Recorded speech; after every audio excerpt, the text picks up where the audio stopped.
As you're scrolling through the internet, watching a car review on the latest Ferrari worth hundreds of thousands of pounds, it's worth remembering that Ferrari is owned by Fiat, and Fiat will sell you a car for an awful lot less than you have to pay for a Ferrari.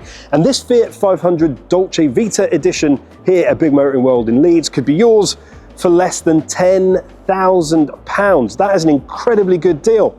So whether you've been lucky enough to just get your driving license, or maybe you just want to get into something different and something a little bit newer, this could well be the car for you. So let's explore this Fiat 500 Dolcevita edition. First of all, it is wonderfully Fiat 500. They have looked pretty much the same since the 50s when they were first introduced to get Italians back on the road after World War II. You could call this the Italian Volkswagen Beetle, but it worked really well. They sold in their boatloads. But this is the here and now. So what does this Fiat 500 give you?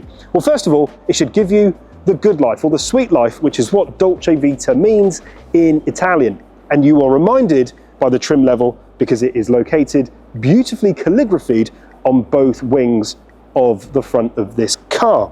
Now, this has still got nice little sporty features like an aggressive bonnet, and it's got nice aggressive lining just across there that makes it look sporty. Now, as you move around, the car is sat on little 15-inch alloy wheels, but you know what? They actually look really good, and they help the car run super smoothly across what can be pitted tarmac here in the UK.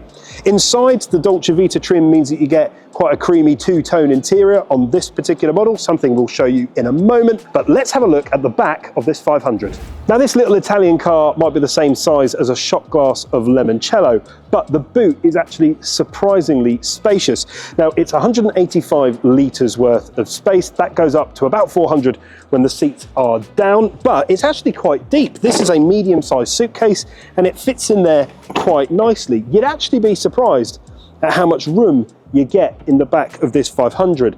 There is a little bit of a lip, admittedly, but do you know what? Because it's so small and low to the ground, you can get loads of stuff in the back of here. So if you're going on a little road trip, maybe you're just popping down to the shops, there's loads and loads of room in this. Now, it is small and it is light, so closing the boot is super easy, and they give you this little toggle just to hang on to get it down, which I quite like. A word on the tail lights. Wonderfully crisp, exactly as they are on the front, and just a little hybrid sign just to remind you that you are driving a 1 litre mild hybrid. Don't worry, there isn't a battery you need to worry about charging in here, but it does have a little volt battery in the front just to help when it starts, run things like the air conditioning, what have you. Now, you don't get a rear parking camera with this, and frankly, you shouldn't need it. It is about the same size as a Croc, so parking it is super easy, but you do get parking beepers just across the back. Nicely done. Looking to buy your next car? At Big Motoring World, we have thousands, yes, thousands of cars across our forecourts because we're big on choice and we're big on what matters to you. Now, if you're looking to sell your car, we will give you a 7-day guaranteed valuation if you sell the car to bigwantsyourcar.com. This means when you send us a picture of your car, we don't chip you down on price like some others. And with no admin fees and instant bank transfers, you get the money straight away. Cha-ching! And did I mention that we also pick up your car free of charge? Inside the Fiat 500, and I've got to say, it's just a delightful little experience. It's putting a smile on my face. Now, I love anything like this. It's got a wonderful two-tone interior. It's reminiscent of the 50s, but actually, do you know what? It's pretty practical. Before I go through what's in front of me and a couple of the foibles I might have with it, just a quick one. I mean, I can touch the other side of the car without stretching. I don't have the biggest wingspan in the world, but that's pretty impressive. It's pretty small. Anyway, what have we got in front of us? So, the seats, first of all, pretty snug. Not uncomfortable in the slightest. If you want to open and close the door, we've got a nice little chrome handle, reminiscent of the old 500s, which I appreciate. It's a nice little touch.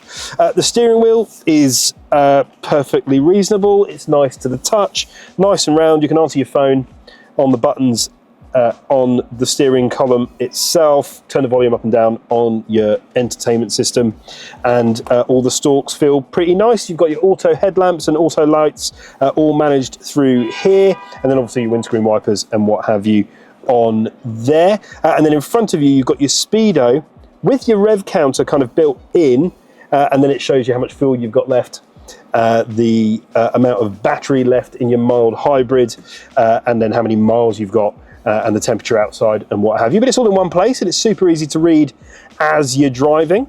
And talking about driving, there's lots and lots of window here, so the light floods into this cabin. Then you've got your infotainment system in the middle. Touchscreen, is it super reactive? No. Is it reactive enough? Yep, and you can change what widgets are available as you go through. So your radio, your media, phone, etc., etc., is all super easy to mess around with. And you've got real dials and buttons and knobs for things. So volume up and volume down, for example, tuning your radio, turning your fog lights on and off is this nice little button. Hazards is this nice little button. And then you've got a button here that's got a steering wheel on it. And I was chatting with the cameraman earlier and trying to figure out what that was for. I was like, oh, it's got a heated steering wheel. No, you click it and City comes up on your dashboard. It's for city driving. It makes everything a little bit lighter and easier to park, basically, which I thought was an interesting thing to do. Then you've got knobs and dials for your climate control, so hot and cold, proper up and down. You press the button for, or the knob for your blower strength, and that turns the aircon on and off. And then it all works quite nicely. Putting your windows up and down are real buttons in the middle, like so. And then you've got this kind of snooker or pool 8-ball gear lever at the top, but it's nice and firm to hold, and it is a manual, so foot in and change gears. Now, it is a very Italian car in terms of the pedals are all very close together, so if you've got small feet, you're fine. If they're slightly bigger, then you've just got to be wary of where your feet are going, and they're slightly off center, which is very Italian. I promise you, you do get used to it. In the middle, you've got cup holders, little, but they do the job, USB charging ports, a 12-volt charging area here as well, should you need it. And then you've got an actual handbrake. Now, little complaint with the handbrake, it's very near to your lumbar control on these non-electronic seats. Well, it's a bit pesky, but I suspect you'd get used to it. Now, this car does have back seats, so I should probably try them out. Now, in the back of here, I'm surprisingly comfortable.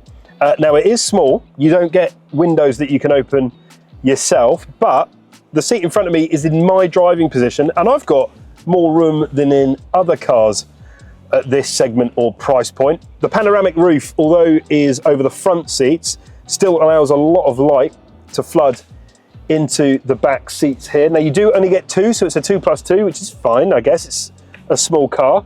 But what's nice is the finish from the front is carried over to the back. So the honeycomb stitching in the back of the seats in the front, you also get in the back. You get two cup holders for your passengers here. And do you know what? There is actually quite a lot of room. There is one complaint. It kind of headroom-wise, you are maybe going to be sat at a bit of an angle because it starts to scoop down at the back. But do you know what? Fundamentally, you actually get quite a lot of room. Now, it could be because the car sits quite bolt upright compared to some of its rivals. But do you know what? If that means you get more room, then I don't see the problem. You could easily pass some time in the back here without too much issue or complaint at all. This little Fiat 500 really is fantastic. I challenge anybody for this not to put a smile on your face. From the way that it looks to its interior, it really ticks so many boxes. I'll tell you what, if you buy one of these, you really would be enjoying La Dolcevita. But no matter what kind of car you want, just remember that at Big Motoring World, we're big on choice and we're big on what matters to you. Ciao ragazzi.